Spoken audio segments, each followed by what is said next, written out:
रात्रि का तीसरा प्रहार था। घना जंगल और उस जंगल के बीचों बीच एक अजीब सी गुफा। कोई साधारण गुफा नहीं था। कहते हैं कि वहां हनुमान जी स्वयं तपस्या किया करते थे। वर्ष 2025 का समय। युवक आरोह एक असफल स्टार्टअप के बाद टूट चुका था। उसे कहीं से पता चला कि वो जो इस गुफा में गया उसे जीवन की सबसे बड़ी सीख मिली। उसने बिना देरी किया बैग उठाया और निकल पड़ा उस रहस्यमय गुफा की ओर। पहला मोड़ गुफा के द्वार पर लिखा था कि जो डर गया वह गया। आरो थोड़ा हिचकिचाया लेकिन कदम पीछे नहीं लिया। जैसे ही वो अंदर गया गुफा अपने आप बंद हो गया। चारों ओर अंधेरा, हवा की सरसराहट और एक धीमा सा शंखनाद। दूसरा मोड़। अचानक एक आवाज गूंजी कि तू क्यों आया है यहाँ।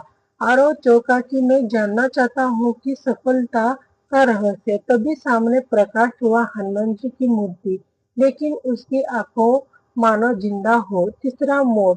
आवाज फिर आई कि सुन, सफलता उसी को मिलती है जो खुद को पहचान ले। लेकिन कैसे, आरव ने पूछा। तभी एक दर्पण प्रकट हुआ कि उसमें आरव को अपना चेहरा नहीं बल्कि अपने डर, सफलताओं और आलस्य दिखे। अपने पहले उसने युद्ध करा। आवाज आई। आरव ने आंखें मूंदी और अपने भीतर एक डर से लड़ने लगा। पसीना, आंसू और फिर एक तेज उजाला। अंतिम मोड़। जब उसने आंखें खोली वो गुफा में अकेला नहीं था। हनुमान जी स्वयं उसके सामने खड़े थे।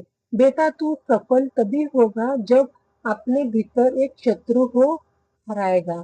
सहनशीलता, एकाग्रता और संपन्नता यही सफलता के मंत्र है। फिर गुफा की दीवारों पर ये तीन शब्द चमकने लगे कि श्रद्धा, सबूरी और सेवा। अंत। आरव बाहर आया। अब वह बदल चुका था। उसका स्टार्टअप नहीं, उसकी सोच सफल को चुकी थी। अब और वही सोच और चलकर हजारों युवाओं की प्रेरणा। आशा करती हूँ कि आपको कहानी पसंद आई होगी। चैनल को लाइक एंड सब्सक्राइब जरूर करना। देखने के लिए धन्यवाद।